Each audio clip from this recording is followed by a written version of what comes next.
जंगली जनावरहरूको संरक्षणका लागि भन्दै सरकारले अघि सारेको राष्ट्रिय प्राणी उद्यान निर्माणको योजना वर्षौंदेखि अलपत्र परेको छ। पर्यटकीय तौरले समेत महत्त्वपूर्ण रूपमा लिने प्राणी उद्यान निर्माणका लागि शिलान्यास भएको करिब 2 वर्ष पुगिसकेको छ। उता राष्ट्रिय प्राणी उद्यानको कार्यालय भवन बनेको भने 4 वर्ष बितिसकेको छ। 2071 माघ 10 गते बसेको मन्त्री परिषदको बैठकले चिडियाखाना बनाउने निर्णय गरेको थियो। शिलान्यास गरेको 2 वर्षभित्र प्राणी उद्यान निर्माणको सम्पूर्ण काम सकेर चिडियाखाना सञ्चालन गर्ने भने पनि आधारभूत काम समेत हुन सकेको छैन। प्राणी उद्यानका लागि भनेर निर्माण गरिएको भक्तपुरको सूर्य विनायकमा रहेको राष्ट्रिय प्राणी उद्यान कार्यालय आज कुनै पनि जिम्मेवार वहन गर्न साहस नभएका कर्मचारी बस्ने अड्डा जस्तै बनेको छ। 245 हेक्टर वन क्षेत्रमा चिडियाखानाको भित्री संरचना निर्माणको काम समेत हुन सकेको छैन। उता राष्ट्रिय प्राणी उद्यान भने उद्यान निर्माणको काम निरन्तर भइरहेको र नागरिक स्तरबाट काम नभएको गुनासो आउनु गलत भएको दाबी गरिरहेका छन्। जबकि राष्ट्रिय प्राणी उद्यान निर्माण हुने भनेको प्राणी उद्यानको दृश्य हेरे आफै छर्लङ्ग हुन्छ। यसरी आफ्नो सामु काम नभएको दृश्य छर्लङ्ग देखे पनि सधैँ झुक्क्याउन बानी परेका कर्मचारीका कारण आज विकास निर्माणका कुनै पनि कामले गति लिन सकेको छैन। आखिर के कारणले राष्ट्रिय प्राणी उद्यान निर्माणको कामले गति लिन सकेन त? कसका कारण उद्यान निर्माणको कार्य अलपत्र परिरहेको छ त? उद्यान निर्माणको विषयमा विशेष खोजसहित सहकर्मी नवराज पौडेलले तयार पारेको रिपोर्टबाट सुरु हुन्छ आजको मिसन न्यूज।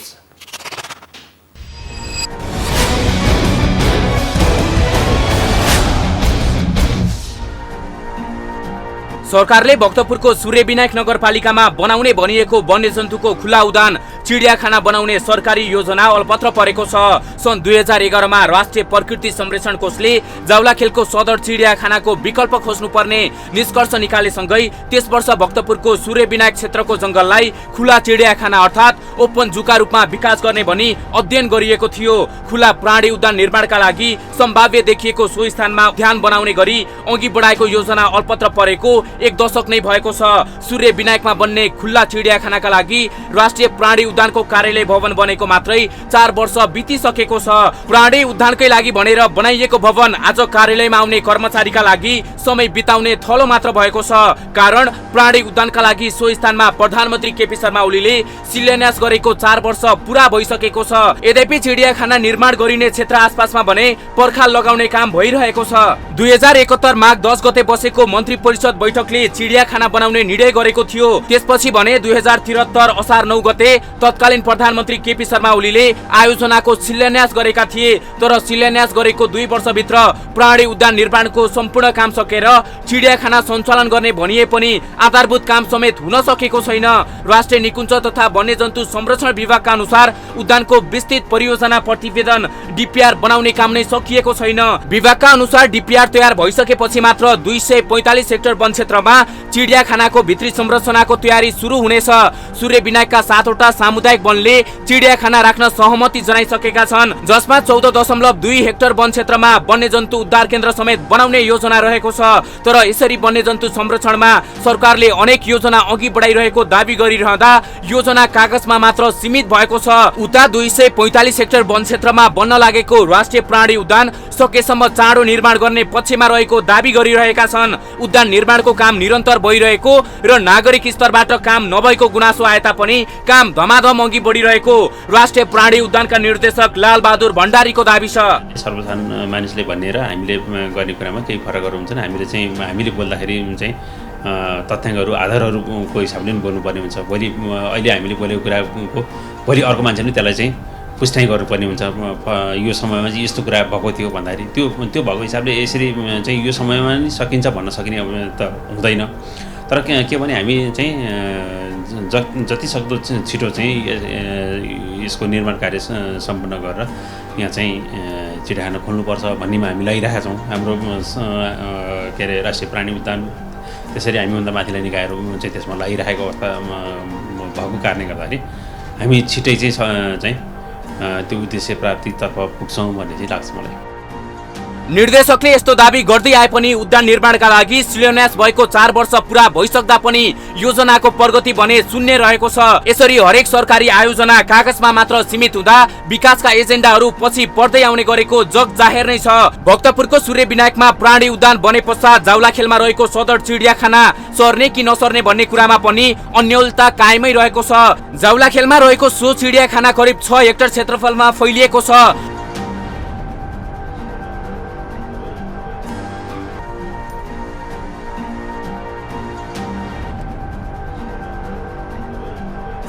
सूर्य विनायकमा खुल्ला चिडियाखानाको निर्माण पश्चात जाउलाखेलको वन्यजन्तु सर्ने कि सदर चिडियाखाना सञ्चालन गर्ने भन्ने विषयमा भने खासै एकै निर्णय आउन सकेको छैन। कतिपय सरकारी अधिकारी र विज्ञ सीमित संख्यामा वन्यजन्तु राखेर जाउलाखेलको चिडियाखाना पनि सञ्चालन गरिराख्नु पर्ने अडानमा छन् भने कोही सहर बीचको चिडियाखाना वन्यजन्तुको स्वास्थ्य र सुरक्षामा उपयुक्त नहुने भएकाले सार्नुपर्ने पक्षमा छन्। भक्तपुरको सूर्य विनायकमा खुला चिडियाखाना खोल्नु सकारात्मक भए पनि जाउलाखेलको चिडियाखाना बन्द गर्न नहुने वन्यजन्तुविदहरूको भनाइ छ।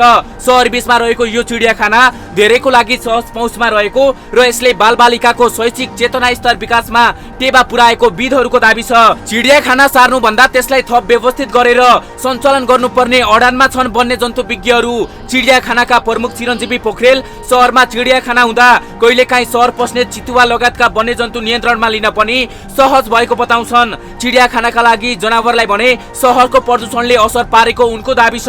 मल्लकालीन सभ्यतासँग जोडिएको सदर चिडियाखाना सूर्य विनायक नगरपालिकामा नयाँ प्राणी उद्यान बने पनि नसर्ने र ठूला जनावरहरूका लागि सदर चिडियाखाना सहज नपाए पनि बटरफ्लाई पार्कको रूपमा विकास गर्ने योजना रहेको राष्ट्रिय प्रकृति संरक्षण कोष सदर चिडियाखानाका सूचना अधिकृत लिना चालिसेको भनाइ छ। विशेष त हाम्रा ठुला जनावरहरूलाई हामीले चाहेको जति फराकिलो ठाउँहरू दिन नसक्दा पनि हामीलाई बेला बखतमा यो एउटा खालके मनमा आइरहन्छ, जस्तो अलिकति ठुलो ठाउँ भइदिएको भए हाम्रो जनावरहरूलाई अझ पुग्थ्यो, अझ फराकिलो ठाउँ पुग्थ्यो, विशेष त हात्ती, बाघ, गैँडा जस्ता जनावरहरूलाई। त्यही भएर पनि अब बन्ने जूमा चाहिँ उनीहरूलाई पनि पर्याप्त स्थान पुग्नेछ र यहाँका यो ठुला जनावरहरू चाहिँ यो अझै पनि अन्यल नै छ। किनभने नेपाल सरकारले जबसम्म निर्देश नगरिकन हामीले यो जनावर राख्छौँ यो जनावर राख्दैनौँ भन्ने कुरा त आउँदैन। तर पनि उता ठुलो 245 हेक्टरमा बन्न लागिरहेको छ, यो चाहिँ जम्मा 6 हेक्टरको छ। त्यही भएर उता चाहिँ यो ठुला जनावरको लागि अझ सहज वातावरण मिलाउन सक्छौँ, अझ हामीले प्राकृतिक वासस्थान जस्तै एउटा रेप्लिका तयार गर्न सक्छौँ कि भन्ने चाहिँ लाग्छ। हाल जाउलाखेलमा 110 प्रजातिका करिब 1161 वन्यजन्तुहरू राखिएका छन्। चिडियाखानामा स्तनधारी, चरा प्रजाति, सरीसृप तथा माछा प्रजातिका जनावरहरू रहेका छन्।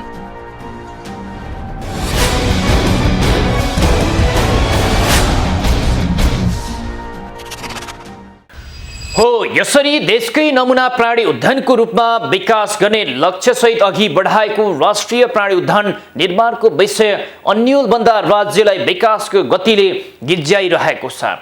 उता उद्यान निर्माणको काममा ढिलाइ भएको जनगुनासो कार्यालयमा आउँदा कार्यालय प्रमुख भने राष्ट्रिय प्राणी उद्यान निर्माणको कार्य गजबले अघि बढिरहेको दाबी गर्दैमा ठिक्क छन्। यसरी काम नै अघि नबढेको विषयमा यो भयो त्यो भयो भनेर दाबी गरिरहँदा सो दाबी कतिको विश्वसनीय हो भन्ने कुरा आफूले नबुझे पनि सो त सर्वसाधारण नागरिकहरूले भने अवश्य जान्ने मौका पाउनेछन्। सधैँ विकासको नाममा शिलान्यास गर्ने मात्र बानी परेका राज्यका नायकीहरूलाई विकासको काम अलपत्र पार्न पाउँदा निकै आनन्द भइरहेको छ।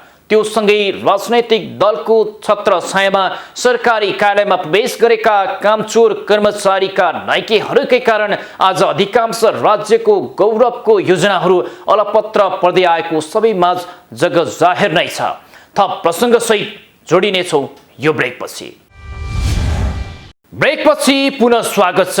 अनेकन शक्तिको आडमा विकास निर्माणका योजनाहरू अलपत्र पर्दा आफ्नो जिम्मेवारी वहन गर्नबाट पछि हट्न सम्बन्धित कार्यालयलाई सहज बनेको छ। कतै यस्तै त भएको होइन, सूर्य विनायक नगरपालिकामा निर्माण गर्ने भनेको राष्ट्रिय प्राणी उद्यानमा पनि, जहाँ प्राणी उद्यान नबने पनि प्राणी उद्यानको कार्यालय भने खुलेको 4 वर्ष पुगिसकेको छ र प्राणी उद्यानको निर्माण गर्ने योजना मात्र अघि बढेको गाईगुई कुरा चल्न साथ उद्यानको कार्यालय खोलिसकेको छ। प्राणी उद्यान निर्माणका लागि शिलान्यास गर्नु अघि नै उद्यानको भवन भने निर्माण भइसकेको छ। सोही कार्यालयमा हाल कर्मचारीहरू प्राणी उद्यान निर्माण हुँदैछ भनेर गफ लगाइरहेका छन्। उता उद्यान निर्माणको काम भने अघि बढ्न नसकेर हरिबिजक अवस्थामा छ। यद्यपि जावलाखेलमा रहेको केन्द्रीय सदर चिडियाखानाको क्षेत्रफल कम भएको र सहरको बीचमा भएकै कारण उक्त चिडियाखानालाई सार्नुपर्ने भन्दै कतिपय वन्यजन्तु विज्ञहरू बताउँछन् भने कोही विज्ञहरू सदर चिडियाखानालाई सार्न नहुने र बटरफ्लाई पार्कको रूपमा विकास गर्नुपर्ने सुझाव दिन्छन्। भक्तपुरको सूर्य विनायकमा राष्ट्रिय प्राणी उद्यान निर्माण भइसकेपछि सदर चिडियाखाना सर्ने हो या होइन? यदि सर्ने हो भने पनि राष्ट्रिय प्राणी उद्यान तयार हुन 1 दशक भन्दा बढी नलाग्ला भन्न सकिन्न।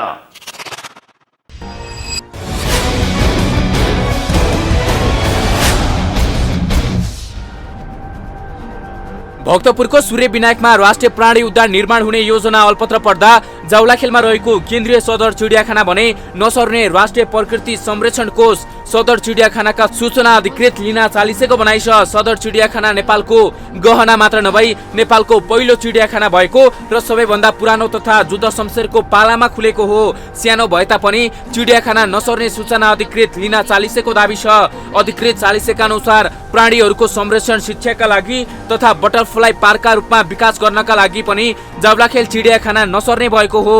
तर केही ठूला प्रजातिका जनावर भने स्थानान्तरण हुने अधिकृत चालिसेको भनाइ छ। हाम्रो हिस्ट्री छ। अब नेवारहरूको गुठीको पूजा गर्ने यहाँनिर मन्दिरहरू, यहाँको पोखरी जुद्ध शमशेरको पालाको चिडियाखाना, तर यो मल्लकालीन हाम्रो पोखरी रहेको छ, त्योभन्दा नि पुरानो यो पोखरी छ। त्यस्तै गरी यहाँ पुरातात्विक हिसाबले पनि निकै महत्त्वपूर्ण स्थानहरू छ। त्यस्तै गरी यहाँभित्र सांस्कृतिक हिसाबले विभिन्न मन्दिरहरू पनि रहेको छ, जसमा चाहिँ हाम्रो नेवार समुदायको गुठी पूजाहरू बेला बखतमा पूजाहरू पनि भइरहने गरेको छ। त्यही भएर यो स्थान अब भविष्यमा के हुन्छ त थाहा छैन, तर जे भए पनि यो राष्ट्रिय धरोहर हो, यसलाई संरक्षण गर्नै पर्छ। सन् 1995 पछि भने सदर चिडियाखाना राष्ट्रिय प्रकृति संरक्षण कोषको मातहतमा आएपछि मनोरञ्जनका लागि मात्र नभई संरक्षण शिक्षाको कार्यक्रमहरू पनि सोही चिडियाखानाबाट गर्दै आएको उनको दाबी छ। उता 5 वर्ष अघि सूर्य विनायक नगरपालिकामा बन्ने भनिएको वन्यजन्तुको खुला उद्यानको काम अघि नबढे पनि कुनै हालतमा सूर्य विनायकमा राष्ट्रिय प्राणी उद्यान निर्माण हुने अधिकृत चालिसेको भनाइ छ। तथापि ठूला जनावरहरूलाई जावलाखेल चिडियाखानामा सहज नहुने भन्दै नयाँ बनाउन लागि प्राणी उद्यान आज अल्पत्र अवस्थामा रहेको छ। प्राकृतिक वासस्थानको रूपमा विकास गर्ने उद्देश्य सहित अघि बढाइएको उद्यानमा 14 हेक्टर जग्गाको व्यवस्थापन गरेर रेस्क्यु सेन्टर समेत निर्माण गर्ने योजना रहेको छ। प्राणी उद्यान निर्माण गर्ने नाममा यतिका वर्ष बितिसक्दा पनि हाल पानीको मुहान सुरक्षित गर्ने, पर्खा लगाउने, सुरक्षा भवनको निर्माण गर्ने लगायतका काम मात्र भइरहेको छ। 7वटै प्रदेशमा चिडियाखाना निर्माण गर्ने सरकारको लक्ष्य भए तापनि सो विषय योजनामा मात्र सीमित भएको छ। हाल भक्तपुरको सूर्य विनायकमा रहेको राष्ट्रिय प्राणी उद्यान कार्यालयमा मात्रै सीमित छ। प्राणी उद्यानको निर्माण गर्ने योजना अघि बढेको यतिका वर्ष भइसक्दा पनि कार्यालय भवन निर्माणमा मात्र व्यस्त देखिन्छ। यसको अर्थ भवन निर्माण नै नगर्ने भन्ने विषय भने होइन, तर अझै पनि राष्ट्रिय प्राणी उद्यानका लागि आवश्यक जग्गा र व्यक्तिगत जग्गा छुट्याउने प्रक्रियामा मात्र भएको राष्ट्रिय प्राणी उद्यानका निर्देशक लाल बहादुर भण्डारीको भनाइ छ। प्राणी उद्यानको योजना बेखबर बनिरहँदा संघीय सरकारको प्रावधानमा रहेर अझै 7वटै प्रदेशमा प्राणी उद्यान बनाउने योजनामा छन् उद्यानका निर्देशक लाल बहादुर भण्डारी। अनि त्यसमा आइपर्ने चाहिँ आवश्यक कामका लागि चाहिँ ऐन कुराहरू भए, यी कुराहरू सबै चाहिँ हाम्रो चाहिँ टेबलमा भएपछि चाहिँ यो हो भन्न सकिन्छ। यी कुराहरू चाहिँ सबै चाहिँ हामीसँग त हातलाई भइसकेको छैन। त्यो भएको हिसाबले यति समयमा लाग्छ, 1 वर्ष 2 वर्ष 5 वर्ष भन्न सकिने अवस्था रहँदैन। नागरिक स्तरबाट काम नभएको गुनासो आए तापनि काम अघि बढिरहेको निर्देशक भण्डारीको दाबी छ। विकास निर्माणको काममा सुरुवाती कामको मूल्याङ्कन कसैबाट नहुने र जब नतिजा आउँछ त्यसपछि मात्र काम भयो भनेर हेर्ने आम जनमानसको बुझाइका कारण पनि समस्या सिर्जना भएको निर्देशक भण्डारीको दाबी छ। प्राणी उद्यान तयार भइसक्ने अवस्थासम्म आइपुग्दा पनि उद्यान निर्माणका लागि निश्चित मापदण्ड रहेको र मापदण्ड निर्माणमै अडित रहेको दाबी गर्दैमै ठिक्क छन्। राष्ट्रिय प्राणी उद्यान निर्माणका लागि ऐन नियम निश्चित गर्न बाँकी रहेको र त्यसलाई निश्चित गर्नुपर्ने भएकै कारण उद्यान निर्माणको विषयमा प्रत्यक्ष उपलब्धि आउन नसकेको निर्देशक भण्डारीको दाबी छ। कुन खालको संरचना बनाउने, कहाँ बनाउने, कसरी बनाउने, यी लगायतका कुराहरू चाहिँ एउटा चाहिँ दीर्घकालीन रूपमा चाहिँ योजनाबद्ध रूपले बनाउनु पर्ने हुन्छ। त्यो भएको कारणले गर्दा पनि टाइम लाग्ने कुरा हो र त्यो चाहिँ अब सर्वसाधारणले चाहिँ कुनै तथ्यमा नरहिकन 2 वर्षमा बन्छ भन्ने कुरा त त्यो बेग्लै कुरा हो। तर त्यसरी 2 वर्षमा बन्ने कुरा होइन। यो यसका लागि केही समय लाग्छ नि। त्यसमा पनि अझै केही कुराहरू अझै पनि बाँकी छन्, जस्तो चाहिँ ऐन नियमका कुराहरू पनि क्लियर हुन जरुरी हुन्छ होइन। यो किनभने नेपालमा यो चाहिँ नयाँ संस्थाको रूपमा चाहिँ स्थापना भइरहेको अवस्था छ। त्यो भएको हिसाबले यसका चाहिँ आधारभूत कुराहरू नभएका होइन, भइरहेका छन्। यसरी चाहिँ के अरे प्रत्यक्ष उपलब्धि भइहाल्ने नहालेको कारणले गर्दा यो खालको चाहिँ कुरा आएको हुनसक्छ। उद्यान निर्माणको विषय अल्पत्र परेको आँखा अघि प्रष्ट हुँदाहुँदै पनि अन्तर्राष्ट्रिय स्तरको मापदण्ड अनुसारको प्राणी उद्यान बन्ने योजना अनुसार उद्यान निर्माणको काम अघि बढाएको भन्दै जसका लागि सबै पूर्वाधार निर्माणको काम भइरहेको दाबी गर्न समेत पछि पर्दैनन्। अब बन्न लागेको नयाँ प्राणी उद्यानलाई विभिन्न 7वटा ब्लकमा विभाजन गरेर प्राणीको बनावट अनुसार व्यवस्थापन गर्ने तयारी भइरहेको राष्ट्रिय प्राणी उद्यानको दाबी छ। उता तनहुको भानुमा निर्माण गर्ने भनिएको प्राकृतिक चिडियाखाना पनि अहिलेसम्म बेखबर बनेको छ। तनहुमा नेपालको सबैभन्दा ठूलो चिडियाखाना निर्माण गर्न भनी अघि बढाएको योजना पनि 4 वर्षदेखि अल्पत्र परेको छ। तनहुको भानी घाँसीकुवा नगरपालिकाको छिर्केनी बन्ज्याङ वन क्षेत्रमा प्राणी उद्यान निर्माण प्रक्रिया 2073 सालबाटै अघि बढाइएको थियो। यद्यपि मुलुक संघीयतामा प्रवेश गरेसँगै हरेक प्रदेशमा एउटा प्राणी उद्यान बनाउने राष्ट्रिय योजना अनुरूप अगाडि बढेको उक्त उद्यानको काम पनि चलिरहेको राष्ट्रिय निकुञ्ज तथा वन्यजन्तु संरक्षण विभागको दाबी छ। 425 हेक्टर क्षेत्रफलमा फैलिने तनहुको प्राणी उद्यानमा नेपालमा पाइने धेरैजसो वन्यजन्तुलाई राख्ने योजना अघि सारिएको हो। लोपन्मुख वन्यजन्तु र तिनका विभिन्न प्रजातिलाई प्राथमिकतामा राख्ने उद्देश्य सहित प्राणी उद्यानको योजना अघि बढाइएको हो। तर भक्तपुरको सूर्यविनायकमा निर्माण गर्ने भनिएको राष्ट्रिय प्राणी उद्यानको अवस्था भन्दा बिजोग छ। यद्यपि उद्यान निर्माणपछि भने सो स्थानलाई वन्यजन्तुको अध्ययन केन्द्रका रूपमा विकास गर्ने सरकारको योजना रहेको छ।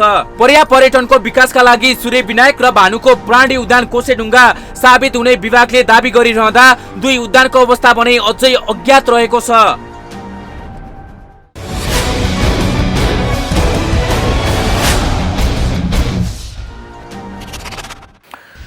हो यसरी मुलुकको विभिन्न स्थानमा बन्ने राष्ट्रिय प्राणी उद्यानहरूलाई वन्यजन्तुको अध्ययन केन्द्रका रूपमा विकास गर्ने सरकारी योजना भए पनि निर्माण हुने भनेको प्राणी उद्यानको अवस्था भने हरिबेजोग नै छ।